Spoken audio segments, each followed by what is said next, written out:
morning, good afternoon, good evening, wherever you are. It is me, Burden Clay. I'm back with another video. Today we are going to be talking about the One Piece trading card game.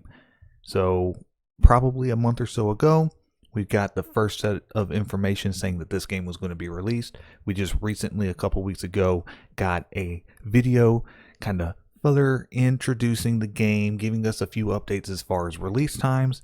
And what we're going to do in this video is just kind of go over the information that we have so far, what we know for sure, and then a few hypotheticals as far as how the game is going to work, because we honestly don't have a ton of that information out there. So hopefully you sit back and enjoy, and let's get into it. So while we don't have a ton of information out there, what we do know is that the initial release is going to see us getting 4 starter sets: the Straw Hat Crew, the Worst Generation, the Animal Kingdom Pirates, and the 7 Warlords of the Sea.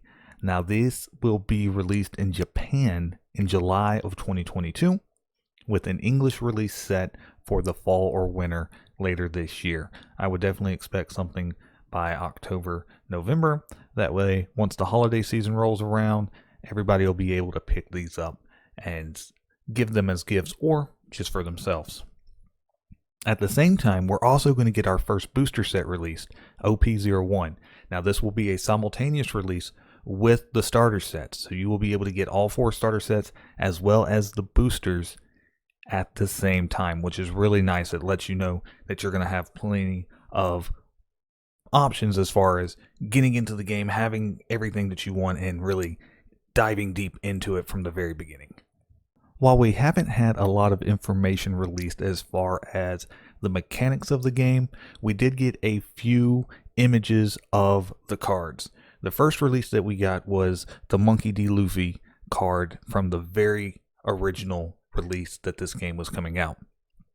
Not a ton of information, none of the effects or anything were on the card, but we got to see a little bit of the artwork. Then, in the most recent release, we've got these 3 images of Law, Zoro, and Sabo, just kind of showing us a little bit more as far as what to expect with some of the artwork. Me personally, I'm a huge fan. I love this artwork, and I can't wait to see what some of these cards look like as a foiled print. Still, we don't have a ton of information to go off of based on these images. What we can tell is that we will have a leader card and character cards, so there will be a differentiation between some of these cards. Now, one thing that I did take note of was in the bottom left corner, you have a hexagon-shaped object. And I really didn't think much of it when I saw the first card released of Luffy.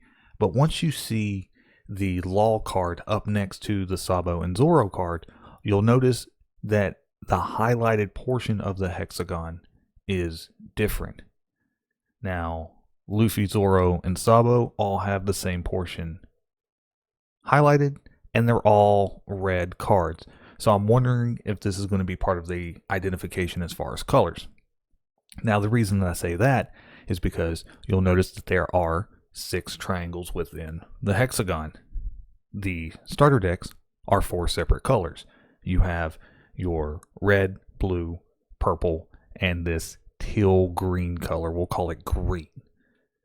So does that mean that we have 2 more colors that'll be released? Now, the same company that did Digimon is doing the One Piece game. That's Bandai. When Bandai first released Digimon, they released it mainly with a red, blue, yellow starter deck. And then you had red, blue, yellow, and green cards in the first 2 sets, with black and purple coming in set 3, I believe. So it wouldn't be out there, in my opinion, to say that we do have 2 more colors coming. I would assume you would have a black color. I think that would go perfect with, say, Blackbeard, right? I don't know what we would see if it is a 6th color. Digimon has similar color sets, and they would have a yellow, so we could possibly see a yellow. I could also see just a plain white set coming out. So it'll be interesting to see if this does have just anything to do with the colors. And then in the future, are we going to have something like we see in the Digimon card game, where you have cards that can play with multiple colors, and then you'll have multiple sections of that hexagon highlighted. Now recently online we did get this leak from a Japanese magazine, and in there you actually see that same Luffy card that we got from the original release, and now it's updated with its effects. Thankfully we have people out there that can quickly translate this, so we now know that Luffy's card has the main effect of Dawn -3. Once per turn, you release 3 Dawn cards back into the Dawn deck for the rest of this turn and gain 5,000 power to this card. And then its main effect is once per turn, you give your character or leader cards 1 rested Dawn. So what we've been able to piece together from this set of information is that you will have your main deck that will have your actual cards that you're playing with, but then there's also apparently going to be a side deck with these Dawn cards, and these Dawn cards are basically going to allow you to power up your leader or your character cards. We still don't know exactly how the mechanic works, but clearly you can use your leader cards to be able to set these Dons under certain characters or your leaders, and then they'll get a power boost out of it. And then obviously with this Luffy card, you can actually release the Don back to the deck to allow you to then play it under maybe a different card for the benefit of powering Luffy up, I'm assuming, for some sort of attack. You also see down towards the bottom of the magazine page that there is a Yamato and an alternate art of Luffy. So we did get a little bit more information, or a little sneak peek as to an additional character card that we didn't have before, and then obviously we're going to have an alternate art of Luffy, which I'm sure will be some sort of rare card on top of everything else that'll be hard to get but worth a lot of money. That card in particular will probably be foil and look straight fire.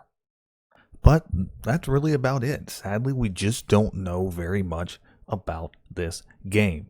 Now, the one thing for sure is that we've only got a couple more months before this is set to be released in Japan. So we know that we're going to have a lot of information starting to come out about this game the closer that we get to that release date for Japan in July. Once that information hits, I'm definitely going to start putting out more videos. This is a game that I am really excited about. I hope that it catches on. I hope that it is a fun game to play, and I hope that you're as excited about it as I am. If you are, get down in that comment section. Let me know what you think. Tell me what you're hoping to see. Tell me what you think the game mechanics are going to play out as. The only game that I've ever really played is the Digimon game, so I'm not too familiar with the leader card aspect as compared to character cards. So enlighten me. Tell me what you think. I'm so excited to get everybody's opinion, and I hope that as more information drops, you guys come back and watch some more videos and we discuss this game and watch it grow from the ground up together. But until then, I'll catch you in the next one.